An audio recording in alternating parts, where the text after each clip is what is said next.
Welcome to Bothering the Band. My name is Ryan Bynack. With me, as always, is the producer of this podcast, Abby Levy, and we have a fantastic episode today. He is a Boston comedy legend. He is a former punk rocker. He is the host of TV Guidance Counselor podcast. He is the one and only Ken Reid. He did Bothering the Band when it was only just a written article, and now he's back, ladies and gentlemen. We are so excited for this episode.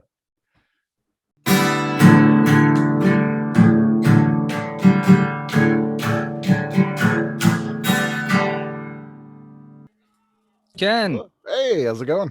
Hey, man, what's going on? Not too much. How are you? I'm doing quite well. Welcome to Bothering the Band. My name is Ryan. This is Abby. We're so excited and grateful to have you on our silly little podcast today. Oh, I'm psyched to be here. I'm glad you guys are doing this as a podcast now. Yeah, I mean, so you did the written article a couple years ago, and I had some friends tell me to turn it into a podcast, and I was like, I don't know how to do that. And Abby stepped up and was like, I'll figure out how to do that. So that's what you need. You need a person to do that. Yeah, especially me. I'm good at certain things, but there are certain things. I know my limits, you know. That's important. I didn't, so then I was that person for me. Well, you've been in the game for a long, long time. How long have you been doing TV guidance counseling? Since 2014, February 2014. Wow. I just edited episode 542 today. Who's on episode 542? It's a guy named RJ City, who's a professional wrestler. But he's like a huge TV nerd. Oh, wow. That's incredible. Oh, wrestler. Do you watch wrestling? No. But a friend was like, you got to have this guy. Like he's right up your alley. He's like best friends with David Arquette. And he's like, he has a YouTube channel that's like 50% wrestling, 50% like 70s sitcoms discussions.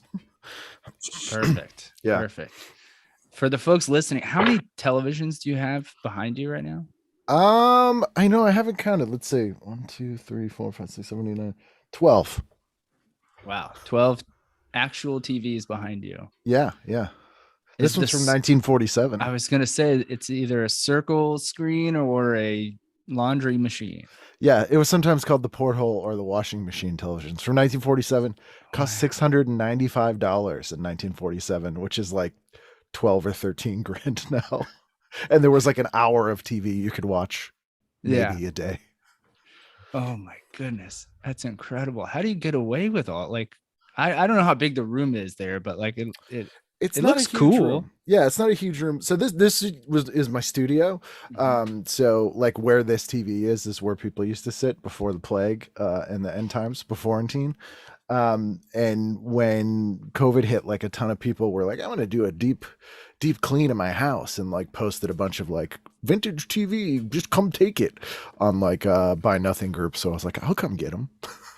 So that's better than me. I got a basketball hoop for my kid. I got a bike from my boss, a bunch of books and like basketball cards. So those are all still pretty good things. I mean, these are pretty much useless other than just behind me as a background when I'm recording things. It's a fantastic background. So I always wanted to kind of live in Philo's lab from UHF. Perfect. We tried to get Weird Al on this. Oh, nice. His publicist or manager was very polite, but was like, he has standard. Essentially said he has standards. Yeah, I had him on mine, but it was only because that particular episode I did live at Denver Comic-Con. So and then I hosted a screening of UHF with him in Providence. That was really fun. But yeah, I can see that. My favorite no I ever got was I emailed Albert Brooks's manager, who's this guy named Herb. And the sum total of the response I got from the email was, "This won't happen, Herb." We tried to get Doug Benson on too, and his manager or publicist, I forget who it was, but gave us like all these tips on how to pitch it. So we like told it was so it was the nicest no. That makes sense. You know? Yeah. Because normally, like if I have to go through anyone's people, they never do it. Never. Like if I don't get to them directly, they never do it. Except UK people. So for some reason, I think it's just because they don't know like the level of fame from someone from the US. So like I got responses from people, like huge people in the UK, that I should not get responses from their agents and stuff, who was like, oh, we'll run this by them. They have some like, I'm like, okay. Well, that's how we feel about you. We can't believe you agreed to do this. Well, you know, my people said, hey, do it. They were like, do pro bono pods. Yeah, it's fine. So I told a bunch of my comedian friends in New York, and they're like, "That's get out of town." So you made me look good. Yeah. Thanks. Oh, nice. Oh, happy to do that. All right. First question: how are you, and where are you? You know, I'm alive, and I am still just north of Boston, about 8 miles north of Boston. And does anyone in your family call you Kenny? Some people do. Like the thing people who knew me before I went through puberty call me Kenny. Okay. And old men over the age of 75 who I don't know call me Kenny.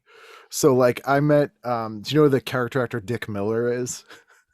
Maybe I saw him. He was Mr. Futterman in Gremlins. Like he's been in everything. Okay. He's in the Terminator, and he's like, hey, just what you see on the wall, buddy.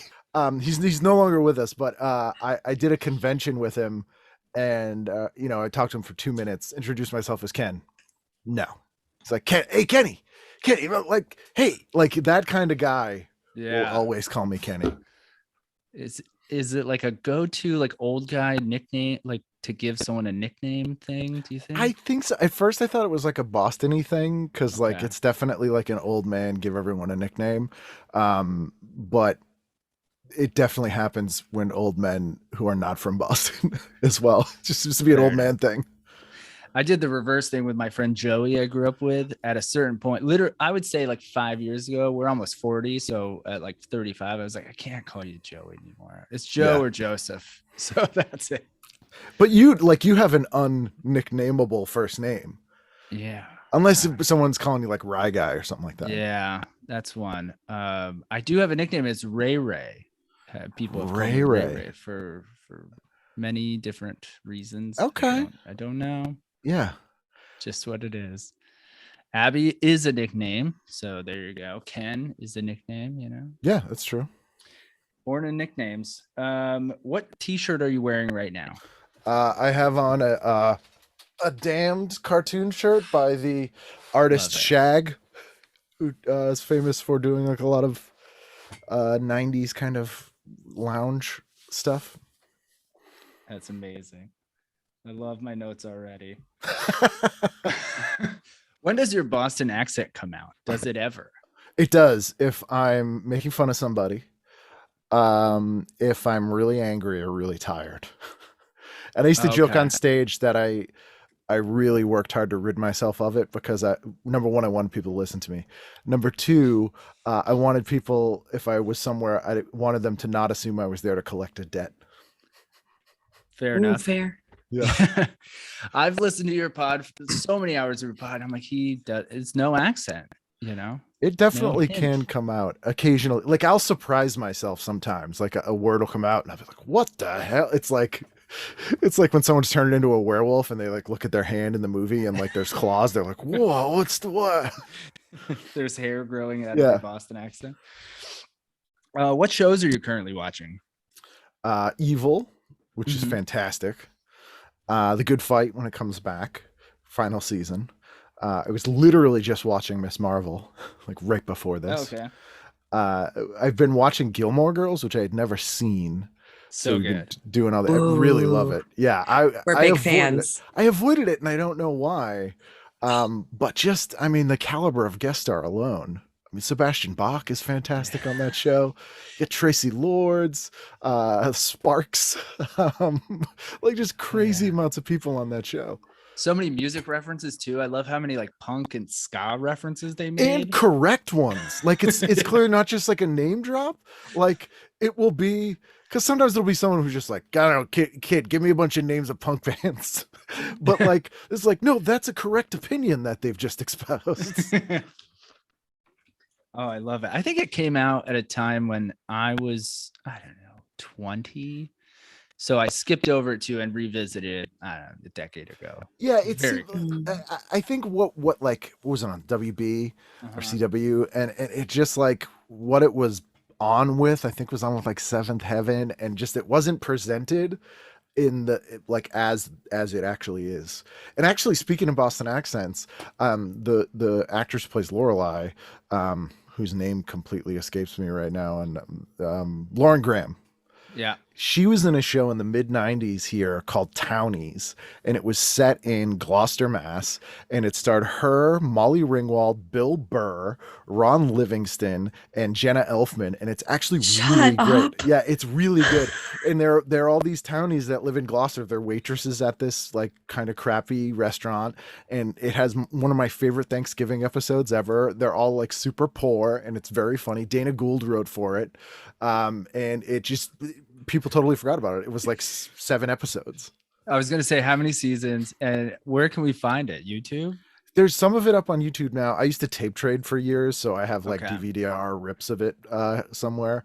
And it all aired in the UK. So when I lived in the UK, I remember it was ITV2 aired like all 7 episodes because there was one I had never seen. And so that you could find it. It's out there.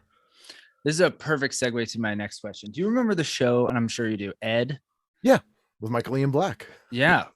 Great program. And Julie Bowen, so many people in it. Justin Long. What do you know why? I'm sure you do. They don't stream it, syndicate it. Never? Music rights is what I've been told. And there's a weird era of shows, which is like late 90s to like the mid 2000s, where streaming was not a thing. They were starting to do TV shows on DVD, but not really. And syndication had gone away. So the rights for those shows are like weirdly in limbo because they didn't really anticipate stuff. And they're hard to find on like the gray market because post VCR, DVD-R era, but people didn't save those things because they're not a physical medium. So there's like, it's easier to find shows from the late 70s that people taped that aren't officially released than it is to find shows from like 2005. Wow. What an educated answer. How do we I'm going to make that my mission because I remember loving Ed. Bowling Alley Lawyer. Like yeah. And it was real Northern exposure-y type. Yeah. Quirky town. Yeah, not too dissimilar to Gilmore Girls. Yeah, absolutely. What's your favorite show of all time? That's tough. If you can answer it. It kind of depends on my mood. I'm trying to think of like shows I go back to the most, or like I can always just watch. Newhart, the 80s Newhart shows up there. SCTV is a big one. Mm-hmm. Mystery Science Theater 3000. Barney Miller. Okay. Just the 10 of us. Nice. Oh my gosh. Yes, I do have the world's largest collection of Just the 10 of us. No way. It wasn't a difficult title to have, but I have met, I think, all the cast members, and I might have some in this room. I have almost every single script, continuity script. And so what those are is like, they take a Polaroid of everybody's outfits in each scene so that they can keep the continuity. So I have these scripts and they have like one-off Polaroids like stapled in them of like every episode of that show. I might have one over here. I loved that show. As a kid who was home alone a lot, I was like, look at their big happy family. Here's one thing I have. It's a cast shirt that Bill Kirchenbauer gave me, signed to me, and I have not it was literally just sitting next to my desk. Okay, this begs 2 questions. Are you super organized? Do you have everything? No, you're not.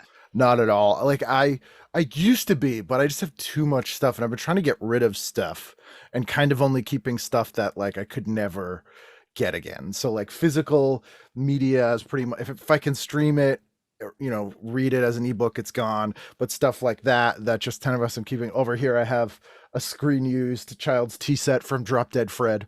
Like I have that in a display case so I can have it out. So like I'm trying to get stuff that I can actually like see and enjoy, because otherwise it's just in boxes like in my basement. Oh man. And then the other question is, do you ever plan to write a book?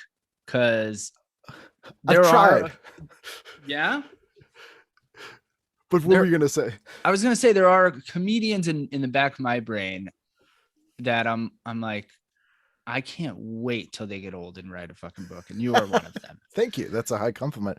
I've stopped and started a few times. So I have one like a half written kind of memoir thing. Mm-hmm. I pitched a show to a cable channel a few years ago that they said was too ambitious, and I had written 7 episodes of it. So I started writing that into a book. That was about it was about a guy, like a flea market guy, who buys storage lockers, and he specializes in video games and lighters. And in one storage locker, he finds this video game that actually turns out to be this like Cold War era weapon. And so when he tries to play it, it wakes up basically like these KGB guys who've been sitting around forever, and these like 1970s FBI guys, and he has to go on the run through like the flea market underground with like all these guys who sell like weird luggage and stuff. So I may revisit that at some point. And then recently I started kind of outlining stuff again about like just like the 90s and being in punk rock bands and how weird that was. And I'm reminded, especially with all the stupid alt-right stuff, I'm reminded of like dealing with neo-Nazis on a regular basis and all that kind of stuff, and how that wasn't normal for like teenagers. Yeah, now that you mention it, that's not too normal. So back to the show. My brain is going nuts right now. Okay. Back to the show idea. It sounds great. Netflix, if you're listening, they're big listeners. Yeah. If you're listening, this show is especially I don't know why, piggybacking off the Russian shit and then Stranger Things. Yeah. It's perfect. And yeah. At one point for a couple years, like one thing that the podcast got me that doing stand-up never did, weirdly, was people getting interested in me pitching shows. So I think I pitched like 20 something shows over the years and nothing came. The other one I really liked, I pitched to IFC and I completely pulled out of my ass because they were like, we want shows like Documentary Now is our favorite show that we have on. So I pitched this show that was essentially if you combined Quantum Leap with a video store. So it took place in the future, and it was called 3 Day Rental. And in the future, you could go to a place and rent someone's life for 3 days from the past. So it was kind of an anthology, but then it had this like overall sort of storyline that was going on, and it got really complicated. But they were like, that's too much like Documentary Now, which it really wasn't at all. But yeah, also doesn't sound like that. The reason I came up with it was because they said that's what they wanted. So that one I might revisit that one. I was gonna say that speaks to my sensibilities of time travel and off kilter sci-fi, so I urge you to, not that my opinion matters, but I urge you to keep revisiting that one. Oh, thank you. Yeah, I like that one because I forget what the twist was that I had in it, but it was something like, it would only be it was nobody famous, and so it was all these people who they said like donated their lifeline things, and you had to like rewind it at the end so that it didn't affect things. But then it turned out these people were like being kept almost in like a weird matrixy kind of thing. They didn't actually donate it. They haven't been allowed to die. And that's why it doesn't affect what happens in the real world. So it was like, ended up being this, like, it got really darker than I thought, because it was a total comedy when I first started writing it. Oh, I love it. Again, my writer brain is going haywire. I would watch that. I would watch that 150%. Seriously. I would call you, Abby. I'd call you and be like, you have to watch this fucking show. Exactly how it happens. We'd probably schedule some time to watch the first few episodes together. I'd watch it now. You guys convinced me. Yeah, that was the other one I had was less high concept, and it was about this guy who like is overeducated. I think he got like a PhD and can't get a job, and so the only job he can get is essentially as a repo man for shopping carts, which is a real job, because shopping carts are worth like $600 or $700 a piece. So they hire these guys to like go and repo that, like take them from homeless people or like dig them out of sewers and stuff. And so it was kind of the show of just like this guy, and like each episode was about a different cart and like its journey and how he had to like get it back for this stupid supermarket corporation. Is he like adding them one cart at a time like they do when they collect them, and like as it goes on, like by the end he's like just pushing 20 carts? He's like, here's my money for the year. It's like a bounty hunter for shopping carts. I want to do that job. I like that. That sounds fun. Do you remember Cartoon Express? Of course, USA Cartoon Express. The precursor to Cartoon Network. Indeed. Abby and I talk about that quite a bit. In a minute. In a minute. Sport Billy and Sport Lily. You had, Speed Buggy and the Choppers. Yeah. You had the knockoff. Races. Yeah. I mean, that was my favorite, but you had the knockoff Tom and Jerry, which was Pixie and Dixie. Yeah. And then Jinx, Mr. Jinx, right? Those were Terry Toons. They were a different company from Hanna-Barbera. There was Hanna-Barbera was the first company. You totally didn't ask me for this history.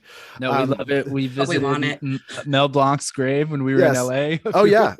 He's not too far from Vampira either. And Johnny Ramone actually is right near Mel Blanc. We hit that. So it's theatrical was the only way you did animation until the 50s. And then Hanna-Barbera was like, hey, we can do cheaper animation and do it on TV. So they were the ones who innovated with like, it's the same background and just their head is animated. And so then you got all these companies doing it, which is when Looney Tunes were all originally theatrical shorts. But then you had Terry Toons and you started getting Filmation and all these like even cheaper companies, which is where you get like Ralph Bakshi did that 67 Spider-Man that you always see the meme of with like the pointing. That they're just so limited in animation. But yeah, Terry Toons. And actually in New Hampshire when I was a kid, there was a really bootleg amusement park, I'm doing air quotes, called Benson's Wild Animal Kingdom. And it was literally just this dude who had like a farm and he got like a tiger, and it was so not legal. But at one point he tried to expand to be more of a amusement park. And so he was like, all right, you have, whatever you call it, Six Flags is linked up with the Warner Brothers stuff and, obviously Disney. So he signed a deal with Terry Toons. So there was like Heckle and Jekyll, Pixie and Dixie, Mr. Jinx, and they were just like the lamest costumes because they like didn't have they're like, I guess we'll make this for your one-off weird.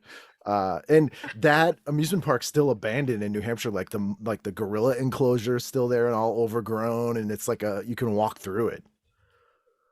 Well, I know what we're doing. Next field trip. Okay, Ken Reid, what are you reading? Are you reading anything currently? I'm mostly reading comics. So like I kind of shifted to all stuff. And so I've been revisiting a lot of comics because as much as I hate to use Amazon, I can get like 500-page comic compendiums of like Bronze Age stuff for like $1.99. And I read way more than I used to, and have like way more magazine subscriptions than I used to because I can read them all on my phone.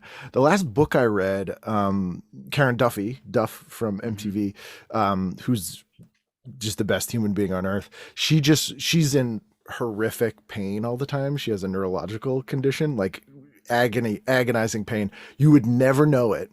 And one of the ways she deals with it is she's like a huge practitioner of Stoicism. Okay. And so she just wrote this book about Stoicism that is somehow really light and funny, but also like a really great history of Stoicism and like a practical guide to using it. It's so well done. That's probably the last thing I read. Wow. We are in the Matrix because I just read something today about Marcus Aurelius and Stoicism. Yeah. And how often does that come up twice in a day? I mean, in the times we live in now, probably somewhat more often than say 20 years ago. But yeah, that is a little plate of shrimpy. That's a new one for me. Plate of shrimpy. Oh yeah, from Repo Man. Oh. You know, when he's saying the coincidence, there's a scene where Miller is like, you know, somewhat you might be thinking of plate or shrimp or plate of shrimp, and someone might say plate of shrimp, a plate of shrimp, and it's no coincidence. I'm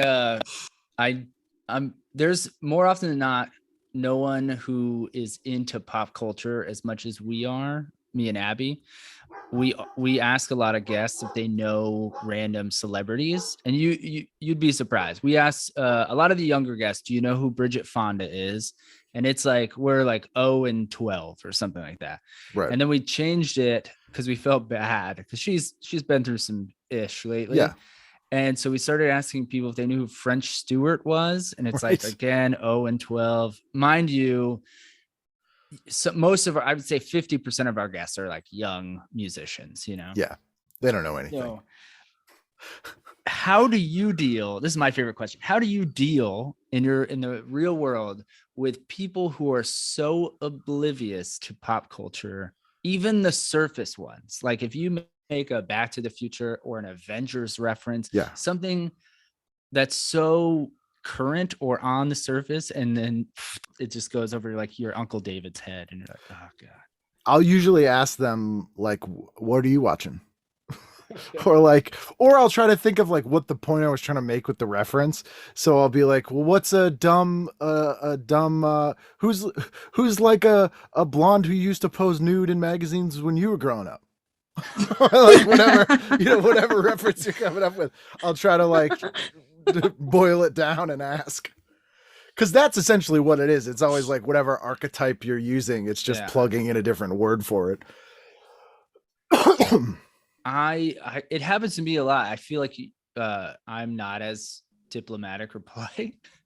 I had someone, what the hell are you talking about, idiot? I just give up. I totally move on. I'm like, well, I judge them, and I'm like, well, we're not going to be friends, I guess. Oh, I do that too. It depends on how much time I want to put in here. Yeah, true. I had someone recently and this was not an older gentleman, but like I would guess like 50. And he didn't know what the movie Knocked Up was. And I was like, wow. So he would have been like 30. He would have been like 30-ish when it came out. Yeah, maybe I could see him. But then at the same time, there are things that I have no idea. Like especially any pop music from the last 15 years. Nothing. Like people will be like, you don't know that song? And I'm like, no, I don't. And they're like, haha. I'm like, no, I seriously don't know. I have no idea what that is. Yeah, we're right there with you. Abby probably knows a little bit more than I do, because I never listen to the radio. No one who's current or like nominated for Grammys. I'm like, I got nothing. Oh yeah, on that. Yeah. Even Oscars and Emmys half the time these days, and I used to know all of it. I'm like, I never heard of this show. I don't know who this person is. It looks like they were born in 1995. Oh man, 2005. Yeah. Well, let's go back to punk rock. What are you listening to? And we just talked about music. What do you listen to? What did you listen to today? What did I listen to today? I still like the new Stranglers record. I say it's new. I think it came out last year. Yeah. That's really good. I've been listening to this band that I don't know how I didn't know about until this year. And they're a Russian surf band, instrumental band, who started in the early 90s called Messer Chups. And Messer Chups? Yeah, it's like the bass player is this really attractive Betty Page looking lady. The guitarist is this kind of nerdy Russian guy. They'll do like surf rock versions of like the Twin Peaks theme song and like Wicked Game, and like they have this really cool kind of Cramps light thing going on, and they have like 20 albums, and I just heard about them this week. I also have been really loving Morris Day put out a new record. Oh, wow. And he's got a song called Grown Man, and it's just about like how millennials are stupid, but it's really funny. And the first line in the song, he starts off talking as only Morris Day can do. It's him and Big Daddy Kane, actually, who refers to himself as Dark Gable, which is amazing. But the first sung line in this song is Morris Day goes, I'm not sending dick pics in your DMs. And then he's like, if you want to see my private parts, I'll book you a flight. It's like it's so funny and catchy and just great. Oh, I have a list of things to do right after this podcast. You have a voice like a choir of angels. Oh, thank you. Yes, I've been working on my Morris Day. I saw Morris Day play like a year before COVID. He was so good. Wow. Really? He was amazing. Yeah. I saw him and Billy Ocean were like some of the last couple of shows I saw, and they were fantastic. Wow. That's incredible. Wow. I had a thought and it escaped me now. Oh, did you watch the Munsters trailer today? Yeah, it was fine. Like I don't like Rob Zombie. His movies are garbage.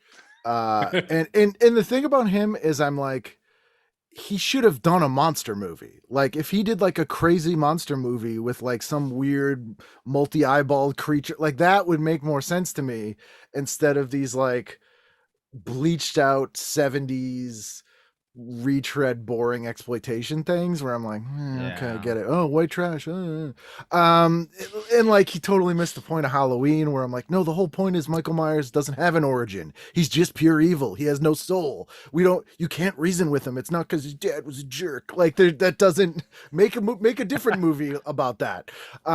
So I'm actually, this was the first thing I saw that I was like, yeah, that's what I would want him to make. And also the Munsters is such a Trojan. To me, the Munsters is the Kiss of television shows. In that, if you're a kid who likes horror, you see a picture of them and you're like, that looks like the greatest thing ever. And then you finally see it or listen to it and you're like, oh, it's just a regular thing. Like it's just a sitcom. Like it's not even like Kiss. You're like, oh, they're just like a 70s band. They don't sound as cool as that. They look, because like the Addams Family is the great show, but the Munsters look cooler. Yes. So, it was always a superficial show anyway. So, more power to him. That was a great comparison, by the way. And do you remember what you got on your SATs? I think I got a 1200 on my English and like a 600 on my math. Is that good? I don't know. I never. No. I think like I forget what the highest you can get. It might be like 12 or 1300. So like I did really good in the English and then did like way worse on the math than like the majority of people. I thought it was a combo or like a sum and you got a 1800. Maybe. Yeah. I don't even think they do SATs anymore. Yeah. I never took them. They do the ACT, I think, mostly now. All I remember what SATs is in the movie Dream a Little Dream, which is a movie I could still not coherently tell you the plot of. That Corey Haim goes, I thought it's for Saturday afternoon test. That's a good joke. That's a good joke. That's a good bit. I just read this book called Last Night at the Viper Room. It was a little bit about River Phoenix and like the late 80s, early 90s Hollywood. And they mentioned Haim and Feldman a lot. Haim was a mess. I met him once and I was just like, having grown up with addicts and people with a lot of problems, I was like, ooh, you poor kid. Okay, let's go. Let's skip the poor Haim kid. Let's go back to school stuff. Do you remember your guidance counselor's name? And did this person guide you? I don't, but I do remember them. For some reason, I didn't get in trouble in school at all. School was very strange. Like we had this thing. This is a long answer. I apologize. No, this is what we're all about. They had a thing in my school that they started in like the 50s where you could do all your classes in 3 years. You still didn't graduate to the end of the fourth year, but the idea was that whole fourth year you could work and save money for college. So you basically shoved all your classes into 3 years, and which is kind of a good program. So I did that program. I did all my classes and then they discontinued the program. So my senior year, I had no classes, but I had to be there every day because of the attendance. Oh so I just did nothing and I would walk around and I would just hang out in the teacher's lounge No one said anything. Like one day I just was like, I'll just walk in there, and I just like sitting there and read the paper. And it was just bizarre in hindsight. And so some of the teachers really liked me because they would be like way too candid about things. They'd be like, "See what whatever was wearing today, this kid's an idiot, like his dad's a drunk," or like whatever weird thing a teacher should not be sharing with you. And I remember one of my teachers, actually junior year, for some reason I was talking about Fudgy the Whale one day. I have no idea why. No, Cookie Puss. I was talking about Cookie Puss in like biology. And everyone was like, "You're making that up. You just want to say puss and blah, blah, blah." So this was like a Friday. Monday, we come into class and my teacher goes, "Well, everybody, I just have something to announce. I took a trip to the store yesterday and I purchased a Cookie Puss. And you can have a piece if you apologize to Ken."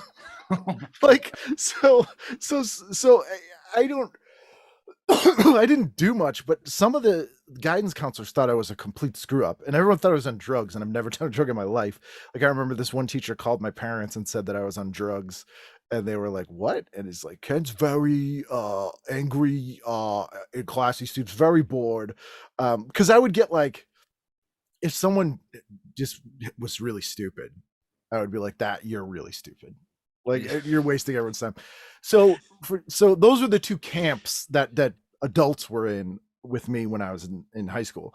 And so for some reason, the guidance counselor was in the camp that I was a screw up. And so he kept giving my name to the Army recruiters, and they would call me all the time and be like, "Hey, what's up, Ken? See you in a band. How'd you like to be in a band and tour the whole world? How'd you like to be in a band of brothers?" Yeah. And I'm like, especially then I was like super anti-military and like at real authority. And I was like, "Dude, stop calling me." And they'd be like, "Well, we get this cool duffel bag." And like, I was like, "Dude, I'm not joining the Army. Like, I'm not joining cool the duffel yeah." bag. And so then the guidance counselor would yell at me and be like, "Wow, they called me and said you were rude to them. You're never going to be anything," and blah, blah, blah. And then I totally forgot about this guy. And maybe 5 years later, I was working at WFNX, which was like our sort of K-Rock station in the Boston area. And I was doing the movie reviews. And I went to go to a screening of that terrible movie, Remember the Titans. And because they were trying to get like a groundswell of like high schools to get really into that movie, and Jerry Bruckheimer was at the screening, which is super weird. And I told him I didn't like the movie, which is hilarious. He was dressed on Miami Vice. He's like, "What'd you think?" And I was like, "Oh, it's kind of derivative garbage." But they had invited all these people from local high schools, like administrators, and that guidance counselor was there. And he walked by and I was like chatting with Jerry Bruckheimer, telling him I didn't like his movie. And then I remember going, "Oh, hey, how's it going? Remember you said I wouldn't be anything?" And then he just like walked away. I smell another pilot you need to write. So the kid, you could maybe shoehorn this into the time travel matrixy thing. Yeah, this is one of the things you could rent. Yeah, telling that to Bruckheimer was like when that same year I told Dean Koontz that I didn't like his book, and I said he was okay, I guess. Oh my goodness! Did Bruckheimer or Koontz respond? So Bruckheimer was actually really cool. And he was like, "Nah, man, I get it. You're like cinephile. This is a movie for like, people." Like he was totally like, I was like, "Yeah, that's fair." But so Dean Koontz got it. He did. He totally did. Dean Koontz I took this horror fiction class in college, and the guy who taught the class was a horror fiction writer under like a surname, like a pseudonym. And he was such a weird guy. His name was Gary Gosh Garian, and he would write books under the name Gary Braver. And he would always say things like oogie boogies. Like he'd be like, "And then you read this and you get to oogie boogies." And he was friends with Dean Koontz and Stephen King. And so one year Stephen King came to the class and talked to everyone. Everyone was like, "You got to take this class. Stephen King comes sometimes." So he didn't. We got Dean Koontz, and we had to read the book Hideaway, which is a terrible book and an even worse movie. And the book's not good. And literally at the end of the book, a literal Deus Ex Machina happens out of it's about a serial killer and this angel comes out of nowhere and saves everybody. That's like the end of the book. That's like, it's the worst ending. And so I wasn't trying to be a jerk. I'm much more have much more tact now, but he was like, all right, what'd you guys think of this book? It's Dean Koontz, and he's like, I could take it. I'm professional, I can take it. And I went, I thought it was pretty obvious garbage. And then he was like, what? And I go, you literally have an angel come out of nowhere at the end, like you clearly didn't have an ending. And then he goes, yeah, well, however many people bought the book. He's like, yeah, well, I sold 10 million people bought that book. And then I went, yeah, well, they bought it before they read it. And then true. he was so mad. And then I went, it's all right, I guess. You backtracked a little bit. Yeah. What was I going to say about Koontz? Oh, this is all perfect for your book. I can't wait to read your book in like 10 years. Whatever happens. I'll make a note to put that in there. I will say, to redeem Dean Koontz, he wrote a novelization of the Tobe Hooper movie Funhouse, which is Tobe Hooper's best movie, and under a pen name, and it's fantastic. It's the best thing he ever wrote. Copious notes. Usually I fill up like 1 or 2 pages. I'm on number 3. So yeah, Funhouse is great. Have you ever seen the movie? Years ago. I haven't. Oh, it captures that like unnerved feeling you got as a kid when you went to a carnival. Like, I don't know any kids who were like, it's pure joy, it's just fun. Everyone was kind of like, I'm like kind of scared. And I don't know, but it's a little thrilling. And it's the only movie I've ever seen that captures that. Did they remake it? No, they probably should have, though. There might be more than one Funhouse. There was a pinball machine called Funhouse that was pretty good. Then there was the JD Roth game show. See, you're blowing my mind. There's so much going over my head. And I'm like, JD Roth, your show now. JD Roth created, I think, Bar Rescue or something like that. He does reality shows now, but he was this little redhead guy who hosted game shows when I was a kid. And there's one called Funhouse that was kind of a ripoff of Double Dare. And I remember when I was a kid, they had like auditions for it at the Meadow Glen Mall, which was the mall that had a musical instruction store owned by Nunu Betancourt from Extreme. And the store was called More Than Chords. And Sully Erna from Godsmack taught drums there. But in this mall, they had like an obstacle course, like tryout for Funhouse. And all I remember is I must have been 10. I go up there and JD Roth going, oh, our next contestant's kind of husky. I was like, what the hell? What a dick. The webs you are weaving right now in and out of pop culture. Sorry. My brain is a strange place. It's perfect. But I need to go back to this store More Than Chords because that song broke that band up. That is why they will not be a band anymore. I guess they hate that song. We'll have a musical instruction store. And they actually shot the video for Mama, I Don't Want to Go to School Today at my high school. Okay. And my old high school principal, Mr. LaRosa, who went to jail for being in the mob, is in the video. Stop it. I wrote this other show that was called Superlatives, and it was 3 different decades in the same high school, and it weaved in and out of the 3 different classes of people, because some were like the parents of some of the kids in the later ones through the yearbook, and it got really complicated. And that's a cool concept too. So would you do flashback or like flashbacks? Sometimes. So there was like, I think I started doing it with like each episode was in a different decade, but then sometimes you would see, cause I was always fascinated with like weird high school mythology that there'd be like, back in the day, there was a kid in that wood shop who likes this happened. So I was like, let's show that. And then like what actually happened and how that became like a legend in the school, or like stuff that would pay off later, or like someone follow them when they're like 15 and then they're a teacher in the 90s, or like whatever. Oh, that's good. And then what happens in the wood shop is not nearly as like graphic or life changing. Yeah, and I threw a bunch of stuff in there that like actually happened in my school. Like we had a teacher who got caught living in the school because his wife kicked him out, but he was living in the school for like 6 months and no one knew. And he was the shop teacher and he made himself a bed in the shop and he had it covered in like wood scraps. And then he'd like shower in the gym and like yeah, we had a lot of really weird stuff in our schools. That's I would watch that show right now. Sounds like a great program. Abby, you look like you had something else. Did you want to talk about Godsmack too? Oh, well, I mean, they are my favorite. So yeah, if we can just circle back. Yeah. Well, I mean, Salierna, when they started as an Alice in Chains cover band, good point. He was the drummer and he taught drums at this music instructional store. That's wild. So I have this saying, I always say that music is like time machines. You hear a song and it brings you back immediately. And Godsmack Voodoo brings me back to driving to like 10th grade, maybe 11th grade, and picking up our mutual friend, Justin Foyle. And every day, if you remember radio stations back then, they would play the same song at the same hour. Time. So if you drove to work, if you drove to school, if whatever, you would hear generally the same song. So voodoo. Man.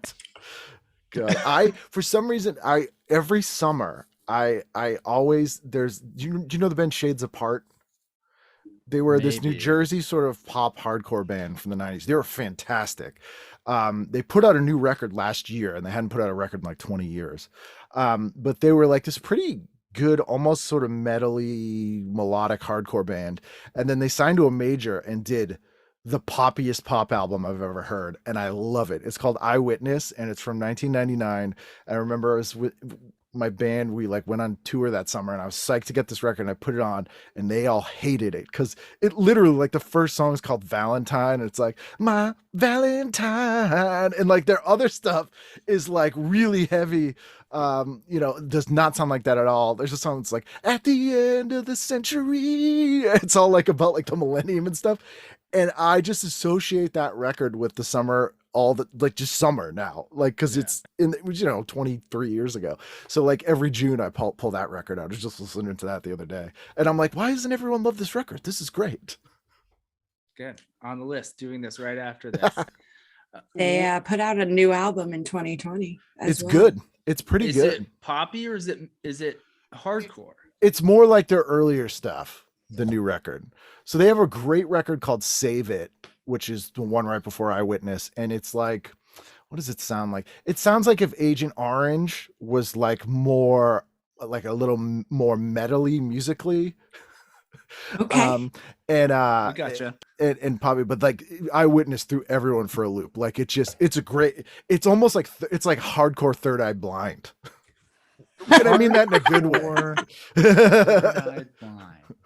Wasn't their first album a little bit more hardcore? I think so. Well, compared to what they were yeah later, I guess you could say that. But yeah, Third Eye Blind's a little bit. I guess it's more akin to like the Goo Goo Dolls early stuff versus like their later stuff. City of Angels shit. Yeah. Generic. That's a well said. So back to your band. Okay. Are you mad at Jared Leto? I am, but not for the band stuff. What do you? Okay. Many other reasons. Yeah. Personal reasons. What are you mad at Jared Leto? He's besides Morbius. He's like the world's avatar of pretension. Like, come on, it's like it's just acting, dude. Like, stop. Just stop. Like you got opportunities because you're a good, like you're weird good looking.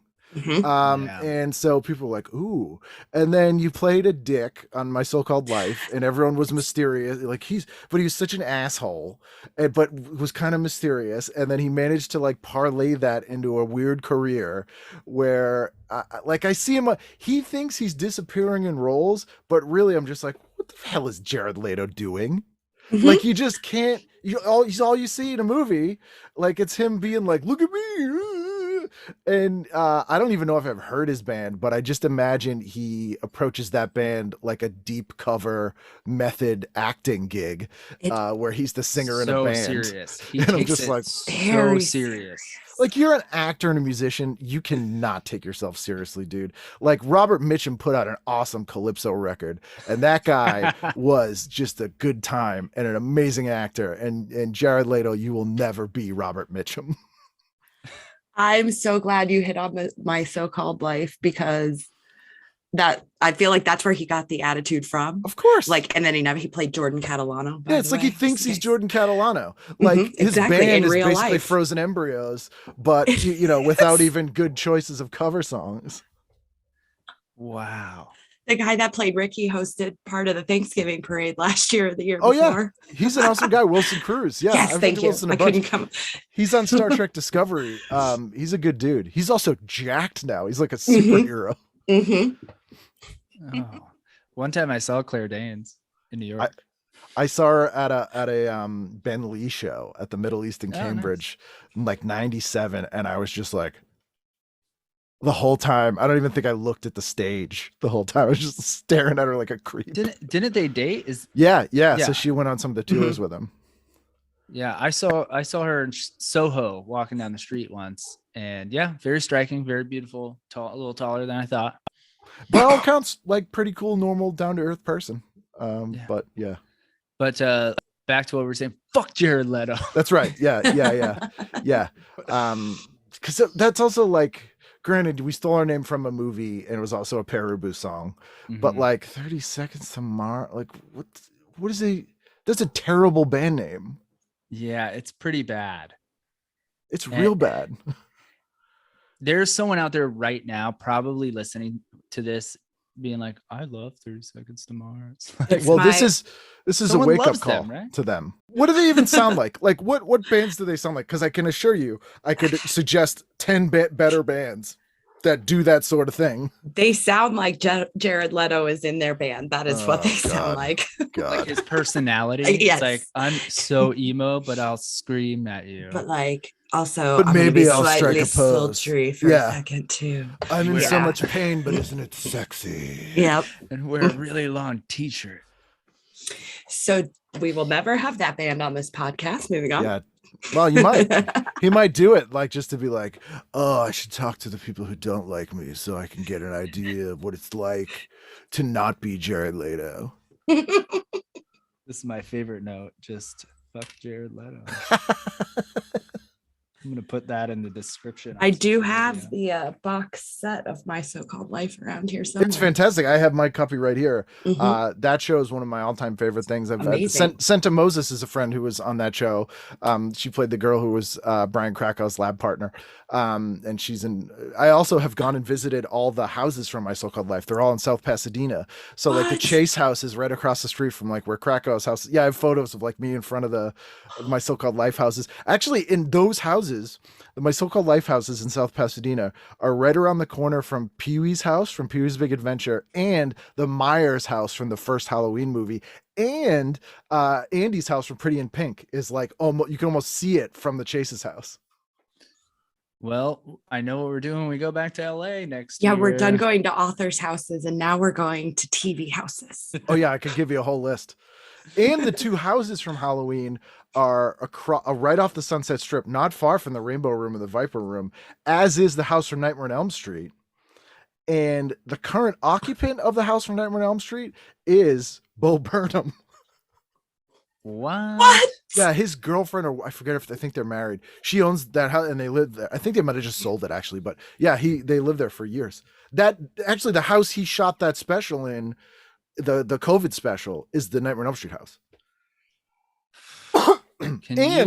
One more fun fact: 2 houses down from that Nightmare on Elm Street house is a house that used to be a duplex, and it's the house that John Doe and Exene Cervenka lived in when they started X and wrote all the songs in the first 2 X albums, which is like a super fancy house now. That's incredible. So how do you get from My So-Called Life to Bo Burnham in one fucking degree? And how is that degree Nightmare on Elm Street? That is bananas. Such as LA. I don't know how to. Here we go. Following that with this super dumb question, what superhero or villain would make the best therapist? Oh, that's a good question. The best therapist. Well, it would probably have to be a villain because heroes are all about themselves. So like Batman would be a terrible therapist, even though he's very insightful. You would need someone who was clinical, but let me think a moment here. I'm gonna go with Swamp Thing, not a villain, but because he is a plant with the memories of a man, he and is the embodiment of the green. He's outside your being enough to be objective, but can also understand where you're coming from. I was gonna say, and also empathetic. So. Yeah, I'm gonna go Swamp Thing. It's perfect. Perfect answer. Spray sunscreens or lotion sunscreens? Spray. Always spray. Lotion is, everyone who uses lotion, I'm like, I feel like they're kind of a weird sex person. Like they have to be some kind of creep. Like cause we've moved, like you don't need to be rubbing stuff on yourself. Like there's something weird where you're like, I just want to rub myself though. Like, no, we have spray. Like or you don't someone need else to do that. Like yes, you have do you just feel like the coverage is better? Or yes. like you don't like sprays? I always get burned with the spray. Abby's with a weird lotion, sex lady. But you know what I mean. It, Deb listens. Yeah, her mom's a big You say listener. sorry to Deb right now, Ryan. My bad, Deb. We two things, but it just seems weird to like rub your like when you don't have to. That's why I'm always like, you could just spray yourself and it would take like a second. You're like, no, I need 20 minutes to slather myself in lotion. Seems weird to me. We also, I don't know if you had this when you were a kid, but when we didn't have air conditioning, I called this white trash air conditioning, and it was Seabreeze, which is like Noxema type of astringent. Yeah. And they would just put it all over your body and it would like tingle so you wouldn't feel hot. But that was like a big, like parents would be like, here you go. Let's put this all over you. I used that on my face in the 90s. Makes it tingle. I was gonna say, was that the thing? Yeah. You put the cotton swab. Okay. Yeah. And then you get all tingly. Apparently it cools. I never bathed in it. You don't feel cooler, but you just, I guess you don't feel hot because you're like, I think this is an allergic reaction. I love that my opinion was like spray's easier, and he just went down such a wild reasoning behind it. Brilliant. But Abby, you're outvoted. I wonder why people do things, and to me I'm like, by choice you're just rubbing your hands all over yourself for more time than you need to. Exactly. You can't get it all. Oh, that's what you think. Wait. I'm not saying it's wrong. Hey, you do you, literally. But it's not for me. Next question. Do you have dimmers in your home? Dimmers. I do have a couple dimmers, yeah. I mostly light my home with LED Christmas lights, to be honest. And fuzzy TVs. And TVs, yeah. And if I lived alone, I would probably not really have lights on that much. Okay, so you like it dark. Yeah, I used to call it blind practice when people would complain about it, because I'm like, I can get around my home and do everything in the complete darkness if I ever go blind. Yeah, I would have it really cold and really dark. Best food to use a spork. Best food to use a spork. Grape nut custard. Very specific. We would have also taken mac and cheese, but that you won. Similar consistency though, because especially if it has a crumble top, because you want the fork to stab sort of the base, and then the spoon to grab the sort of gelatinous. My old band had a song called Spork. Some of these questions are tailored slightly towards each guest. Yes, takes a while. I wrote Spork when I was 13 in English class. Wow, that's wild. Man, when I was 13, I just was skateboarding, and I was just making notes. I used to bring punk rock. Oh yeah, I used to bring headphones and I would listen to WMBR's record, Breakfast of Champions and Late Risers Club, which was their punk rock shows. I would listen to those for like the first half of the day in class, and no one said anything. So we're originally from Orlando, Florida, and growing up there, I couldn't wait to get out. But now that we're older, we're looking back and we're so surprised at the punk rock scene. We went to so many shows when we were kids, and we're like, at the time, we're like, Orlando sucks. But now looking back, we're like, yeah, it had a pretty cool scene. There was like ska bands in our high school. Less Than Jake is, yeah. You had Marilyn Manson. You don't claim anything to do with that, especially now. Man. No, but there's a lot of hardcore bands, a lot of punk bands. There was an unusual amount coming out of Florida in the 90s. And they always like a lot of even the East Coast, like the East Coast, New York hardcore bands would come down to Florida for some reason. We'd drive down, we'd go like Maine to Florida. That would be like the route. There's an unusual amount of comedians from Florida that you would not think are from Florida as well. Baffled. Like Todd Barry. Yeah. Well, Bert Kreischer's from Florida too. Alan Havey. I listened to Brooks Wheelan's podcast. He's taken a hiatus, but it's entry level, and I was blown away by how many comedians were born in Florida. Yeah, it's very strange. So there's like comedians you think of as being like really New York. Yeah. You also get Delta Burke. Yeah, I love Delta Burke. She went to my high school. Delta Burke is a less weird looking Katy Perry, and is a comedic just dynamo. She got so unfairly treated in the 90s and should have been should still be a huge star, and it is a travesty. That was another good analogy. Completely. Yeah. I watched reruns of Designing Women. Designing Women's amazing. It's a great show. Fantastic show. You know, and I love Julia Duffy replaced her, who's become a good friend, which is insane to me because I love Julia Duffy. She's so funny. And they offered that part, it was a different part, but when Delta Burke left, they offered Bonnie Hunt, who was still a cancer nurse in Chicago. She still keeps her nursing license. She was making like $30,000 a year as a cancer nurse in Chicago. They offered her something like $40,000 an episode, and she was like, "The script, I just don't like it. I don't want to do it." And they thought it was like a negotiating thing. She's like, "I'm sure it's fine. It's just not for me," and stayed in Chicago as a cancer nurse. That's great. The knowledge, you should write. I take it back. Not a book, like an encyclopedia, maybe something like that. Well, a lot of those things, like one of the reasons I started the podcast was there's like all these people who I admired, who I like wanted to read an autobiography of that didn't exist. So I'm like, I'll just go get it. And so like Bonnie's one of them, like Cassandra Peterson, who's Elvira's one of them. Oh, she's written a great book recently. The first 2 chapters are almost like a transcript of our conversation. But that stuff I love hearing that stuff from people. So if I can't read it, I just go get it. It's great. That's exactly why we started this. We're not musicians, but we are music like geeks, and we're like, how do we become friends with our favorite musicians? Yeah. Oh, same. Yeah. Like I look at the musicians that I've had on, and I cannot believe that they've talked to me. And part of the reason is because we're not talking about what they talk about all the time, which they love. Yeah, same here. Like we people are like sports. Yeah, I'm like, you had Steve Albini on, you just talked about Speed Racer for an hour. Oh like, yeah, sure, yeah.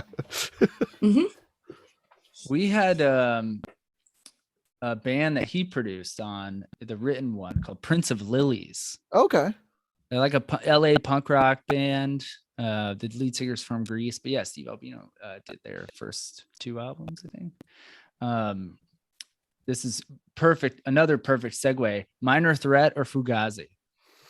I always hated Fugazi as a kid, and it just seemed, I think it was a backlash of I hated hippies and like Fish and the Grateful Dead, and I was like 14 and I'm like, Fugazi's like friggin' hardcore Fish.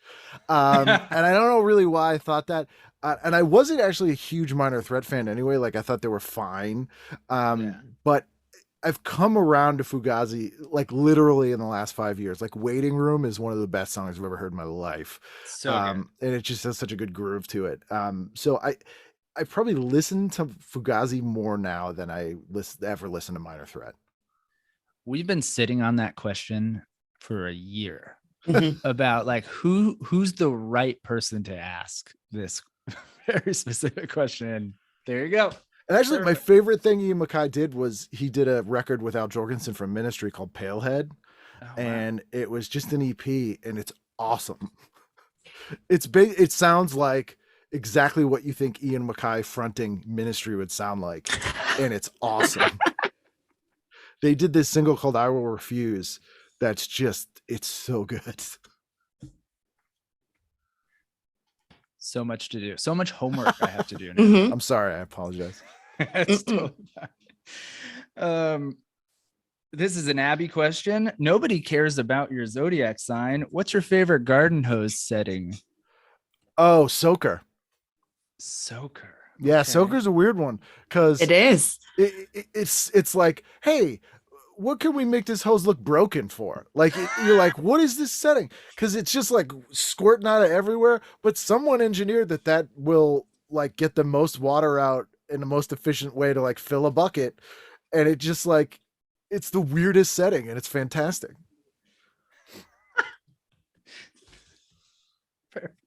What's yours, Abby? Well, lately Gentle Mist, because it's mostly nice. To cool water the raspberries, and you don't want to beat them up too much. Not a euphemism. Nope. Could be also that. I mean, take it how you will. Again, sorry, Mom. I would get the mister sometimes. It's just like nice if it's really hot and I don't have a pool. Mm-hmm. It is. That might be mine this time of year. Abby mentioned berries. Not a joke. I have this on the list. What is the superior berry? Cranberry. Wow. It's superfood. It can go sweet. It can go savory. It tastes like no other berry, and it grows in bogs. It floats. Wisconsin actually produces more cranberries than New England does, but we are second place. And it's great in everything. Done. Oh, look at this. Next, moving on. So many. He has his opinions just ready. And I didn't even mention antioxidants. This episode brought to you by cranberries. Cranberries. Good for your urinary tract. Okay. Your wife is in labor. You're rushing to the hospital. You get in a cab and it turns out to be the cash cab. Do you play a few rounds? Yeah, of course. What am I going to do at the hospital? She's going to be doped up. She wouldn't even know I was there. Like, if you're going to have a kid, it's going to cost you a lot of money. You're going to want to try to get some money for that kid. And also, that's a way better story. Yeah. Was Ben Bailey on your show ever? No, I've talked to Ben about doing it, but then I forget why we didn't do it. That's surprising. He's pretty accessible, I feel like. It was when I was doing them in person, I would do them when people would come through town. Yeah. And if people were New York based, they do not stick around in Boston. Like that, like the beauty of it was like if a band is on tour or even a comedian was on tour, they would just sit around all day and have nothing to do. So they would be like, great, something to do during the day, I'll buy you lunch. But like New York people would like get there right before the show and then like go home usually. So I weirdly, even though they would seem more accessible, a lot of New York people, I had trouble pinning them down. Yeah, maybe there's a beef. I think it's a beef or just a proximity. Could be both. When's the last time you saw Weekend at Bernie's 2? The last time I saw Weekend at Bernie's 2 had to be 1995. Wow. Any reason? I think I only saw it once. I saw it when it was on video, and I didn't dislike it. I like the escalation of introduction of voodoo. But it wasn't something I was like, eager to see again. I've had 2 cast members from Weekend at Bernie's on my show.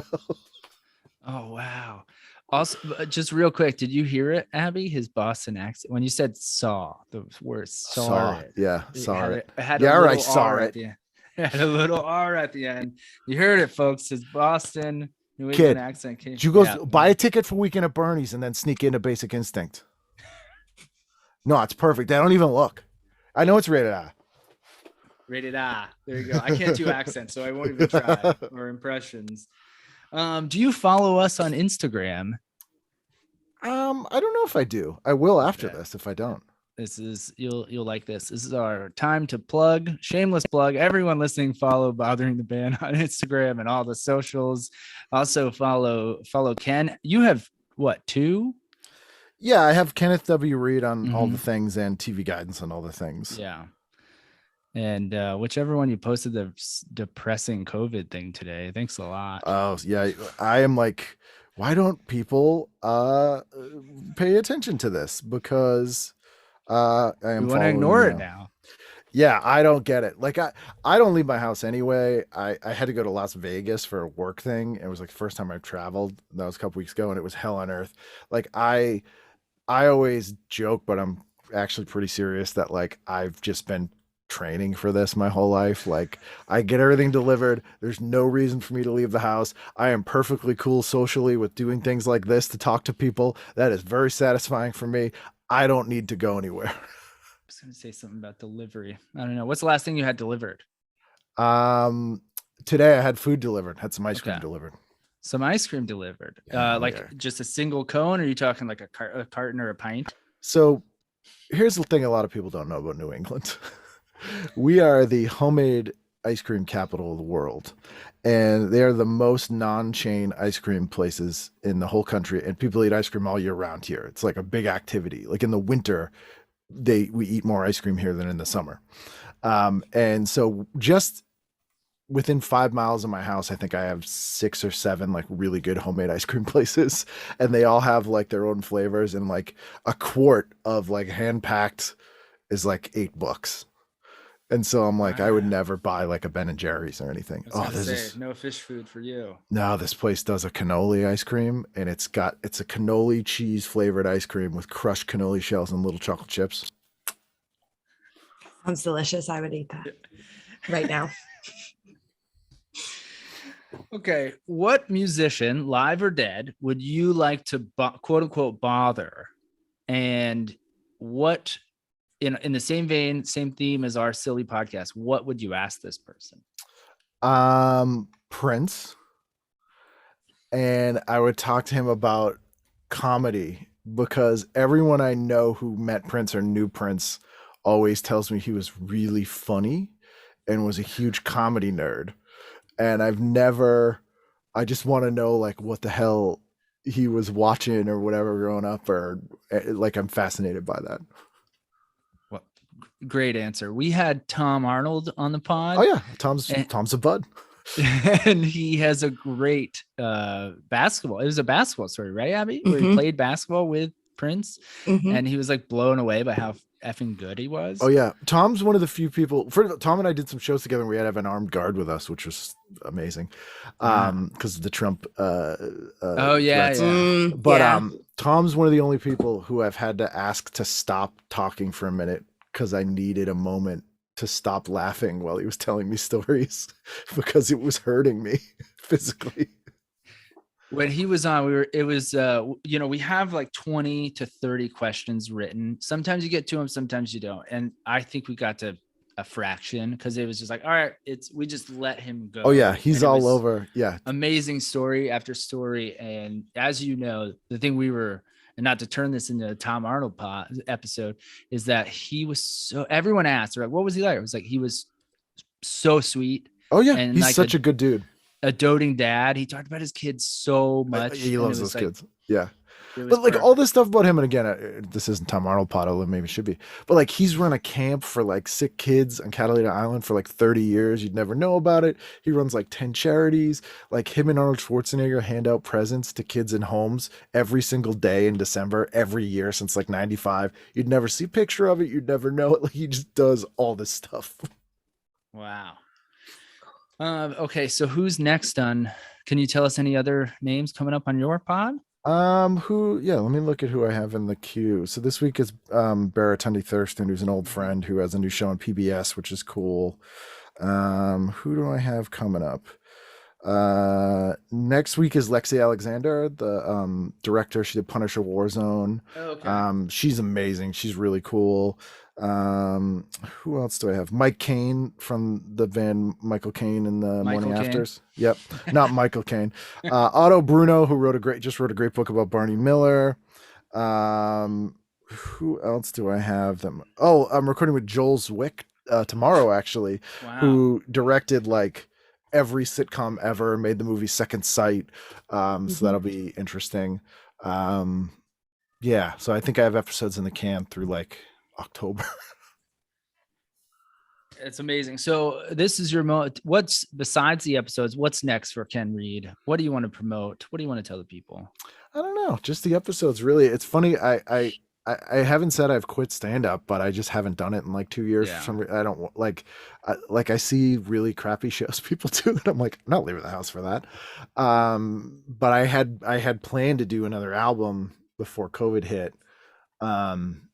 All that material I scrapped because it just seems like irrelevant now, but I probably have another hour of stuff since then. So it's all about sneezing and coughing. One is about my wonderful journey with a kidney stone last year, which was one of the weirdest things that's happened to me. I did some shows with Todd Barry in December last year, and I just went up and talked about that for like a half an hour. I was like, this is, yeah. So I may do that. Like I said, I started kind of messing around with writing a book again. I don't know. I get really ambitious, and then I get like really darkly like, oh, everything I do is garbage. Wow.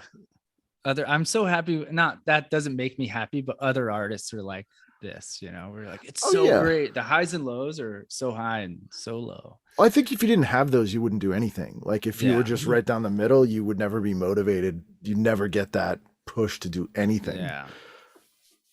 Oh, this is such a great episode. So one other thing, speaking of art, I don't know if you remember, I sent you a book once. Do you still have that book? Yeah, I do. Shedding books. No, I still have it. It's physical in this room somewhere. Abby's shaking her head. Yeah, no, it's in this room. All right, great.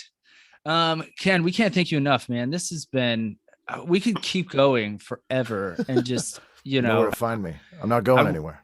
I want you to, in addition to writing a book, do a book on tape so I can just listen to it at night, fall asleep. Okay, sure. Yeah, I can do that.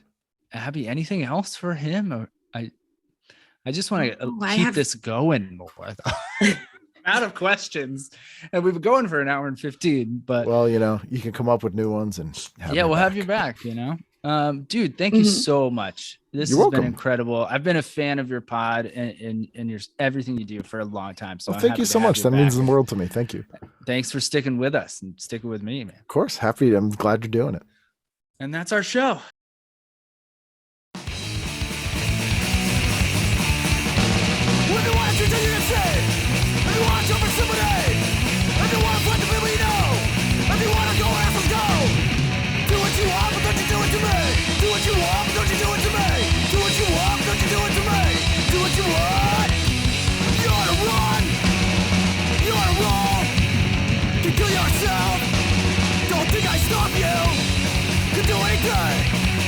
Just do it for me.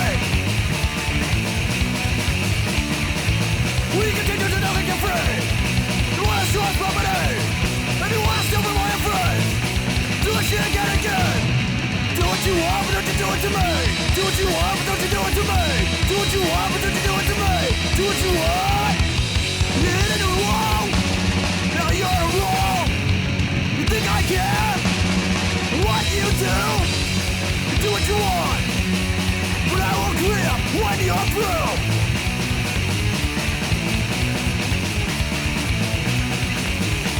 Yeah, do what you want, but don't you do it to me. Do what you want, but